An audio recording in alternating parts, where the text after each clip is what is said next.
नमस्कार, स्वागत है आप सभी का हमारे इस वीडियो में। आज के इस वीडियो में हम आप सभी को बताएंगे कि आप पीएफएमएस द्वारा अपना पेंशन स्थिति को किस प्रकार बहुत ही आसान तरीके से स्टेटस को चेक कर सकते हो। यदि आपको हर महीने वृद्धा या फिर विधवा या दिव्यांग पेंशन का लाभ मिलता है, यदि आप भी देखना चाहते हो कि हमारा हर महीने किस दिन पेंशन आ रहा है, क्योंकि पेंशन के पोर्टल से डायरेक्ट आपके बैंक खाते में एक ही दिन में नहीं आता है, 2-3 दिन प्रोसेसिंग लेता है। आप हर एक चीज़ को उस पोर्टल पर देख पाओगे। यदि आपके बैंक खाते में किसी महीने पेंशन राशि नहीं आ पाता है तो आप क्या करते हो, एनएसएपी के वेबसाइट पर जाते हो या फिर उमंग के वेबसाइट पर जाकर के चेक करते हो। उसमें सिर्फ लास्ट पेंशन मंथ शो करता है, लेकिन पीएफएमएस के पोर्टल पर जितने भी आपका समस्त जानकारी है पेंशन से रिलेटेड, पेमेंट कब आ रहा है, किस महीने नहीं आ रहा, आपका पैसा कहीं रुक तो नहीं गया, समस्त जानकारी वहां पर आपको खुल के आ जाता है। इसके लिए आपको सिंपल सा एक ही चीज़ ज़रूरत होगा, वो है आपका सेक्शन ऑर्डर नंबर। यदि आपका सेक्शन ऑर्डर नंबर आपके पास नहीं है तो आप बहुत ही सिंपल तरीके से एनएसएपी के वेबसाइट पर जाकर भी निकाल सकते हो। और आपसे एक ही रिक्वेस्ट है कि आप हमारे वीडियो में शुरू से लेकर अंत तक बने रहिए, क्योंकि कैसे उस पोर्टल में क्या क्या करना है सभी चीज़ें हम बता देंगे। यदि आप एक ही भी स्टेप मिस करोगे तो आप चीज़ों को समझ नहीं पाओगे और आप अपना पेंशन स्टेटस को भी चेक नहीं कर पाओगे। सबसे पहले आपको पीएफएमएस लिखकर सर्च करना होगा। आप गूगल या फिर किसी भी ब्राउज़र में जाकर के सर्च कर सकते हो। आपको जो पहला वेबसाइट शो करेगा उसी वेबसाइट पर आपको क्लिक कर देना है। उसके बाद पोर्टल ओपन होने का थोड़ा सा आपको वेट कर लेना है। कभी कभार थोड़ा सा पोर्टल स्लो चलता है तो आप थोड़ा सा 5-10 सेकेंड वेट कर लीजिए। उसके बाद आपको इस जगह देखिए 3 डॉट का यहाँ पर मेनू का एक सेक्शन दिख रहा होगा, आपको उसी मेनू वाले सेक्शन पर क्लिक कर देना है। आप नीचे जैसे ही स्क्रॉल करोगे आपको एक ऑप्शन शो होगा। यहाँ पर आप देखिए, हम आपको दिखाने का कोशिश करते हैं। देखिए पेमेंट स्टेटस के ऑप्शन पर जब आप क्लिक करोगे तो यहाँ पर देखिए, यहाँ पर तीसरे नंबर पर नो योर पेमेंट करके एक ऑप्शन आएगा। आपको नो योर पेमेंट पर ही क्लिक कर देना है और नया पोर्टल खुल के आ जाएगा, नया एक डैशबोर्ड खुल के आ जाएगा। आपको डैशबोर्ड को ओपन होने का वेट कर लेना है। हम इस पेज का लिंक भी, डायरेक्ट लिंक वीडियो के डिस्क्रिप्शन में भी ऐड कर देंगे, ताकि आपको इस वेबसाइट में आकर के विजिट करने में कोई भी इशू ना हो। कभी कभार इस वेबसाइट में कुछ सुधार या फिर अपडेट चलने के वजह से आप पेंशन का स्टेटस चेक नहीं कर पाते हो। जैसे हमें भी यहाँ पर शो हो रहा है कि 8 PM से 8 AM के बीच में आप पोर्टल में आकर के अपना पेंशन स्टेटस चेक कर सकते हो। इसी तरह से यदि आपको भी शो हो रहा हो तो आप थोड़ा सा 2-3 घंटा वेट कर लीजिएगा, फिर इस पोर्टल पर आइएगा तो आपको ज़रूर ही शो करने लगेगा। हम भी थोड़ा सा वेट कर लेते हैं, फिर आपको ओपन करके आगे का स्टेप बताते हैं। देखिए, हमने थोड़ा सा 5-10 मिनट वेट किया और वापस से इस पोर्टल पर आए तो ये पोर्टल अभी देखिए ओपन हो चुका है। देखिए, कैटेगरी में आपको सेलेक्ट करना होगा। यहाँ पर देखिए कई सारे कैटेगरी आपको शो होगा। आपको एनी अदर एक्सटर्नल सिस्टम करके एक ऑप्शन शो होगा। रुकिए, हम भी दिखाते हैं। देखिए, इस ऑप्शन पर आपको क्लिक करना होगा। एनी अदर एक्सटर्नल सिस्टम पर हम भी क्लिक कर देते हैं। उसके बाद आपको, यदि आपके पास बेनिफिशियरी आईडी नहीं है तो सबसे पहले आपको अपना बेनिफिशियरी आईडी निकालना होगा, क्योंकि सबसे पहले बेनिफिशियरी आईडी निकालना ज़रूरी है, तभी आप अपना पेंशन का जो पेमेंट स्टेटस को देख पाएंगे आपके पास अभी फ़िलहाल जो NSAP के वेबसाइट से मिला है, या फिर आपको जो प्रमाण पत्र दिया गया था तो आपके पास अभी सेक्शन ऑर्डर नंबर होगा, जैसे कि JH से शुरू होता है, वो आपका सेक्शन ऑर्डर नंबर है। उसको आपको यहाँ पर पहले आपको बेनिफिशियरी वैलिडेशन करना होगा। सबसे पहले आप बेनिफिशियरी वैलिडेशन पर क्लिक करके उसके बाद आपको यहाँ पर देखिए इंटर एप्लीकेशन आईडी करके शो हो रहा होगा, इसी पर क्लिक करके आपको अपना एप्लीकेशन आईडी यहाँ पर दर्ज करना होगा। जैसे ही आप अपना एप्लीकेशन आईडी दर्ज करोगे और यहाँ पर देखिए वर्ड वेरिफिकेशन शो हो रहा होगा, इस वर्ड वेरिफिकेशन में देखिए यहाँ पर आपको एक कैप्चा शो हो रहा होगा। इस कैप्चा को जैसे ही आप सही सही फिल कर दोगे, सही सही फिल करने के बाद यहाँ पर आपको सर्च वाले ऑप्शन पर क्लिक कर देना होगा। जैसे ही आप सर्च वाले ऑप्शन पर क्लिक करोगे तो आपको हम अपना डैशबोर्ड दिखाते हैं कि किस तरह से आपका पेंशन का डैशबोर्ड खुल के आएगा। आप जैसे ही सर्च पर क्लिक करोगे तो आपका दो तरह का डैशबोर्ड खुल के आ सकता है। यदि आपके बैंक खाते में डीबीटी चालू किया हुआ है तो आपको ये वाला नीचे वाला डैशबोर्ड शो होगा।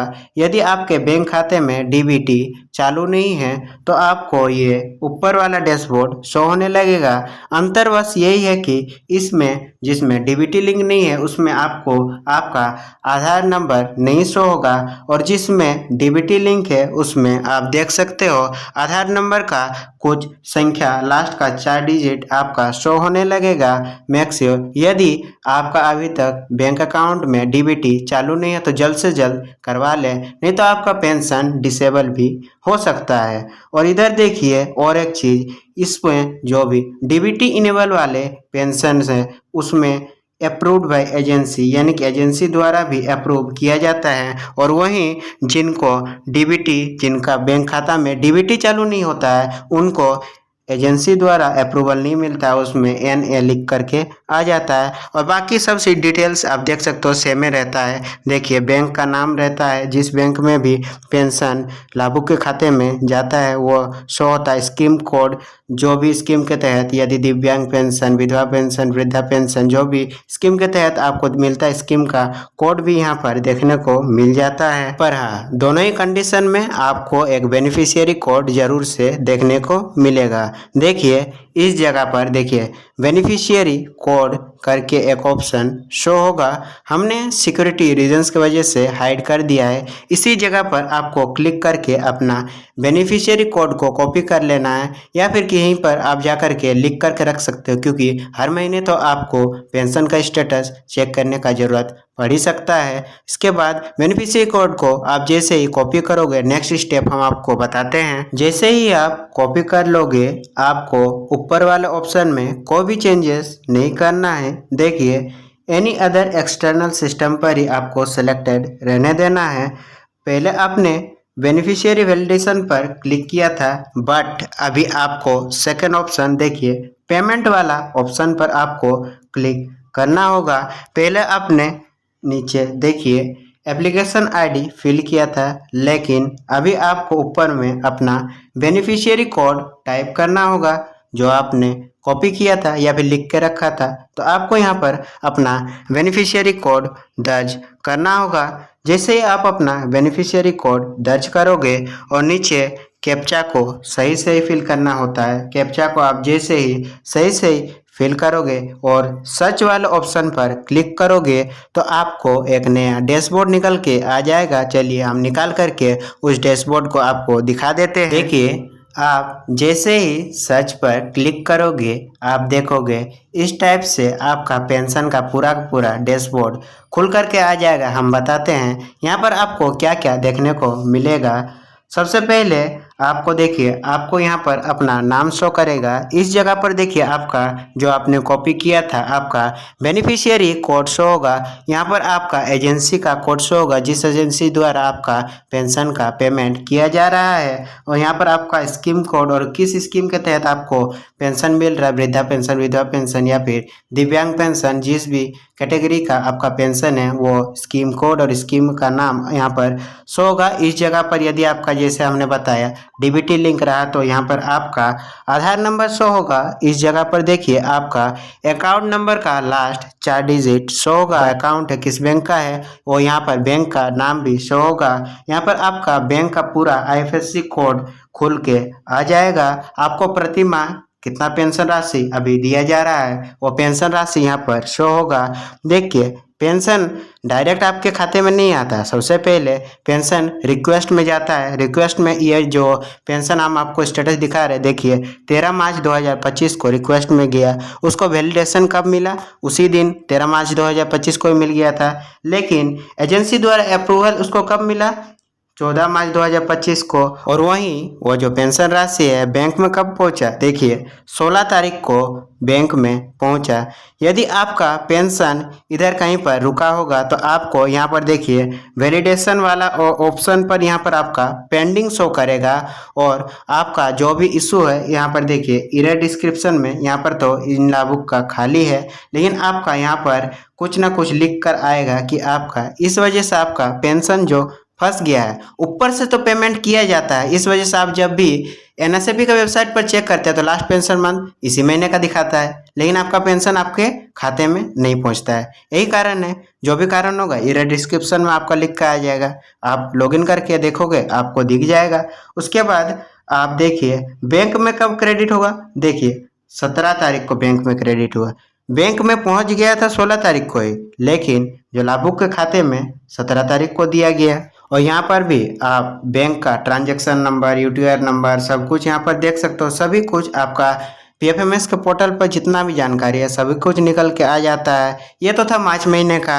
वैसे ही देखिए जनवरी महीने का भी यहीं पर शो हो रहा है इन लाभुक का। वैसे ही आप जैसे जैसे नीचे स्क्रॉल करते जाओगे आपका जितने भी महीने से पेंशन मिल रहा है सभी महीने का आपका पेंशन स्टेटस देखने को मिलेगा। देखिए इनको जनवरी माह में भी कितना मिला था, इन्हें 3 महीने का मिला था जनवरी माह में, देखिए 3000 वो शो कर रहा है। और सेम उसी के जैसे रिक्वेस्ट हुआ, फिर वैलिडेशन हुआ, उसके बाद एजेंसी द्वारा अप्रूव हुआ, फिर फाइनली बैंक में पहुंचा, फिर बैंक वाले जो लाभुक के खाते में फिर क्रेडिट कर देते हैं। इसी तरह से आप भी अपना आसानी से अपना पेंशन स्टेटस को, अपना जो पेंशन का पेमेंट डिटेल्स को चेक कर सकते हो। हम मिलते हैं किसी और नए वीडियो नए टॉपिक के साथ। यदि आपका अब भी कोई भी डाउट रह गया तो आप हमें कमेंट में बेझिझक पूछिए। तब तक के लिए आप सभी का दिन शुभ हो। बहुत बहुत धन्यवाद।